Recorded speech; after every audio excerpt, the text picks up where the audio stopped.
त हिकिड़ो जीत हूंदो आहे पतंग। उहो पतंगनि जो कमु आहे हू बाहि में अची पवंदा आहिनि।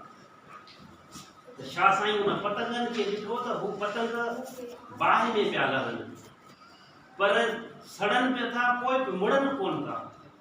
पोइ बि उहे पतंग हिकिड़ा सड़नि था, वरी ॿिया अची उते सिर था ॾियनि। त छा साईं उन्हनि खे सोचे वॾो हिकिड़ो सबक़ु हासिलु कयो त ही जेके पतंग आहिनि, हिननि पतंगनि खां छा साईं चयो त वॾो सबक़ु सिखण जी ज़रूरत आहे।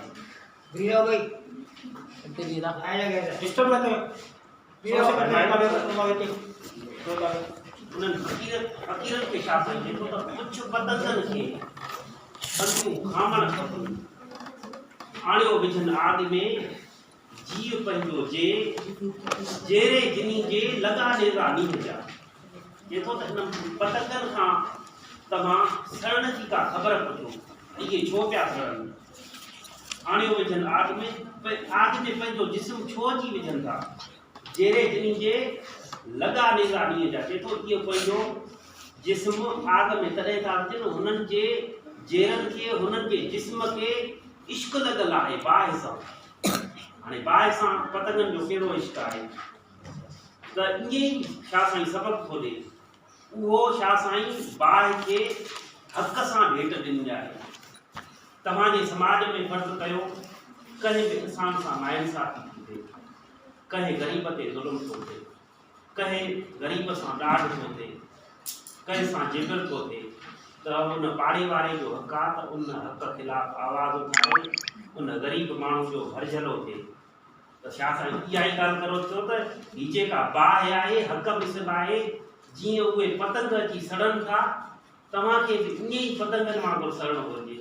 त पतंगनि ते हिते ॿिया बि पैदा आहिनि त पतंग चाहीं पाण खे त अची आग उझार, पचण घणा पचाया पचण खे बि पचाए, वाक़िफ़ थी विसाए आग न ॾिजे आम खे।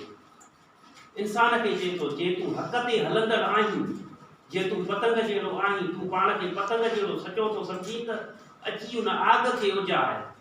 उहा जेका आग लॻल आहे, जेके ॾाढा माण्हू, जेके ज़ालिम माण्हू, जेके ग़रीबनि ते ज़ुल्म पिया कनि, तूं उन आग खे अची उजाए। तूं उन्हनि जे साम्हूं थी, उन्हनि सां ग़रीबनि जे बदिरां उन्हनि ॾाढनि जे साम्हूं थी तूं पतंगनि वांगुरु पाण खे आग में लही पओ। पतंग जे पाण खे सम्झींदो, जे पाण खे हक़ ते हलंदड़ सम्झींदो त उन आग में कुॾी काहे पओ।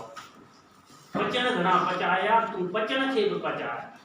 इहा जेका आग आहे, नाइंसाफ़ी वारी आग आहे, इहा जेका ज़ुल्म वारी बाहि आहे, इन्हनि घणनि ई ग़रीबनि खे साड़े खाक करे छॾियो। पर तूं हक़ ते हली इहो जेको जेके बाहि ॿारनि था, तूं उन्हनि खे खाक करे छॾ। तूं उन्हनि ज़ालिमनि जो भेरो तंग कर, वाक़िफ़ थी विसाए आग न ॾिजे आम खे। तूं उन बाहि खां वाक़िफ़ थी, तूं पहिरियां उनखे सम्झ त इहे ज़ालिम माण्हू कहिड़ा आहिनि। उन्हनि ज़ालिमनि खे ई तूं उन्हनि ज़ालिमनि जो वञी गिरेबान पकड़, उन्हनि ज़ालिमनि ते ई वञी हथु ॻंढ, आम खे आग न ॾिजांइ, आम माण्हू खे न आज़ारजांइ। इहो आहे छा साईं जो पैगाम। वरी चए थो त पतंग चाहीं पाण खे त पसी मच मोट। जे तूं पाण खे हक़ ते हलंदड़ सम्झींदो त अॻियां मच ॾिसी वापसि न थिए।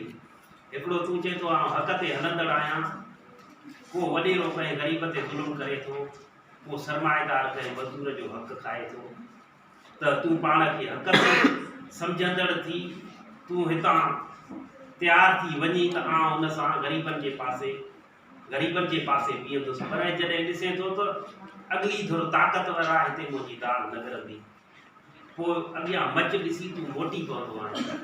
छा साईं ॾिसो त तोखे मोटणु न घुरिजे। जे पाण खे सचो तूं सम्झी थो, हक़ तरफ़ हलंदड़ सम्झी थो, त पतंग चाहीं पाण खे त पसी मच मोट। तूं मच ॾिसी अॻियां न मोट,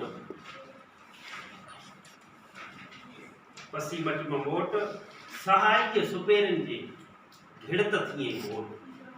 उहे जेके बेपहुच माण्हू आहिनि, उहे तव्हांजा महबूब आहिनि। जेको मज़लूम माण्हू आहे, उहो जेको इंसान दोस्त माण्हू आहे, उनजो महबूब मिसल आहे।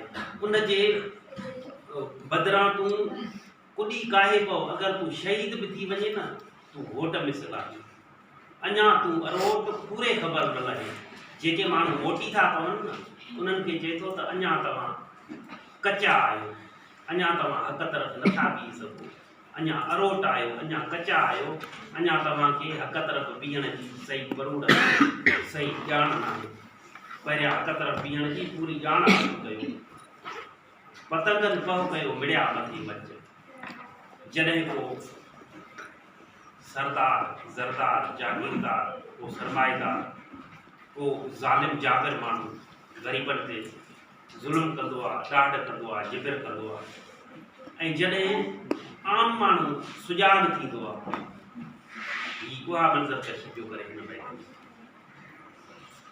पतंगनि पह कयो मिड़िया मथे मच जीअं कुझु ॾींहं पहिरियां हिकिड़ो जोखियो वॾेरनि सां मारियो वियो त तमामु जागी पियो त इनखे चवंदा आहिनि त